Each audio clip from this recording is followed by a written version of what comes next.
जय भोलेनाथ। आज फिर आपके साथ नए विषय के साथ। आज का विषय हम सब की प्रकृति। सर्वप्रथम सूर्य को नमन। हम प्रातः समय शरीर, वाणी और मन के द्वारा ब्रह्मा, इंद्र आदि देवताओं से स्तुत और पूजित वृष्टि के कारण एवं अवृष्टि के हेतु तीनों लोकों के पालन में तत्पर और सत्व आदि त्रिगुण रूप धारण करने वाले तरणी सूर्य भगवान को नमस्कार करते हैं। प्रातः स्मरामि खलु तत् सवितुर्वरेण्यं रूपं हि मण्डलमृचो तदनुर्यजुंसि सामानि यस्य किरणाः प्रभवादिहेतुं ब्रह्माहरात्मकमलक्ष्यमचिन्तरूपम्।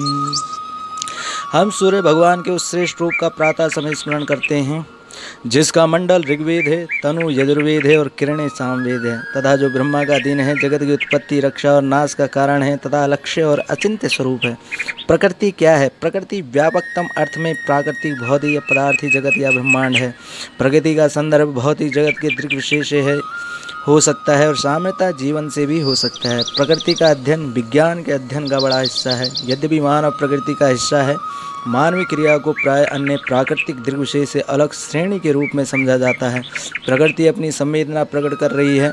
यदि आपको प्रकृति की संवेदना अच्छी लगे तो अपनी अनुक्रिया अवश्य दें। प्रकृति संवेदना। गवा मत खूबसूरत पल, उठ जाग भोर हुई, देख सुनहरी धूप खिली, सुन पक्षियों के मधुर गीत। प्रकृति का मोहक संगीत, नदियाँ भी अपनी धुन में गुनगुनाती मगन हो बह रही। सुबह के सारे खूबसूरत पल हो तू भी इनमें शामिल। नदी मर गई, पर्वत मर गए, मरे हवा, पेड़ और मिट्टी भी। हुआ परेशान फिर जो इंसान, गुम हो गई सांस और जिंदगी भी। भौरों ने दौड़ लगाई है, मैंने पूछ लिया क्या ढूंढने निकले हो। वो फूल जो इंसानों ने नहीं तोड़े हैं। पंछियों ने उड़ान भरी है, मैंने पूछ लिया क्या ढूंढने निकले हो। वो पेड़ जो इंसानों ने नहीं काटे हैं। झरनों ने बहना शुरू कर दिया, मैंने पूछ लिया क्या ढूंढने निकले हो। वो नदियाँ जो इंसानों की जिंदगी से बची है, गंदगी से बची है। प्रकृति ने भागना शुरू कर दिया है, मैंने पूछ लिया क्या ढूंढने निकले हो। वो दुनिया जहाँ इंसान नहीं बसते हैं। प्रकृति की खामोशी में भी मीठी चहचहाहट सुनाई पड़ती है जो मेरे भीतर की गहराई तक जाकर मुझे खामोश रहना सिखाती है और धैर्य पर भरोसा रखना समझाती है। प्रकृति भूख लगने पर औरों को खाना खिलाना ये प्रकृति है। इंसान भूख लगने पर दूसरे के खाने को खा जाना ये विकृति है। फूलों को देखने से मन हर्षित होता है, उनके महक व सुंदरता में खुद को खोता है। फूलों को देखने से मन अचंभित होता है, कितने रंग रूप आकार प्रकार व खुशबू में फूल उपलब्ध होता है। प्रकृति की ये अनुपम अनूठी अमूल्य कृति देखकर ईश्वर की सत्ता में मन में आदर व प्रेम उत्पन्न होता है। प्रकृति भी सिखाती है जीवन जीने की कला। सुदृढ़ होकर भी वृक्ष देते हैं लताओं को पना। पड़ी जो नज़र मेरी अचानक उस खूबसूरत तस्वीर पर, उभरा जहन में मेरे बस यही एक ख्याल कि प्रकृति को भी है ये खबर। हर मर्ज की दवा है संगीत, इसलिए सजा रखी है उसने सुर साज की है महफिल। बसती रहे ये मधुर धुन सदा ना लगे विराम इस सौंदर्य पर। करना है हम सभी को मिलकर इसके लिए प्रयास।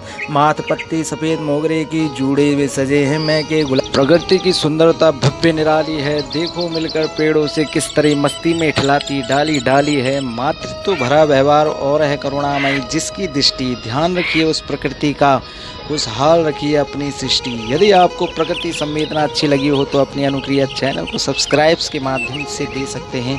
भारतीय संस्कृति और हमारी प्रकृति एक महान संस्कृति है। इसमें न केवल जन्म से मृत्यु तक महत्वपूर्ण एवं सुंदर प्रार्थनाओं का समावेश किया गया है। इस आशा के साथ कि ये प्रार्थनाएं निश्चित ही आपकी और हमारी शारीरिक मानसिक धार्मिक उन्नति में सहायक होगी। अपने गुण रूपी गंध से युक्त पृथ्वी, रस से युक्त जल, स्पर्श से युक्त वायु, ज्वलनशील तेज तथा शब्द रूपी गुण से युक्त आकाश में तत्व बुद्धि के साथ मेरे प्रभात को मंगलमय करे, अर्थात 5 बुद्धि तत्व कल्याण हो। प्रातः स्मरणीय मेता यो वित्वादरता पढ़े या सम्यक धर्मनिष्ठा स्यात् संस्कृता खंड भारत। जय तो भारतम जय।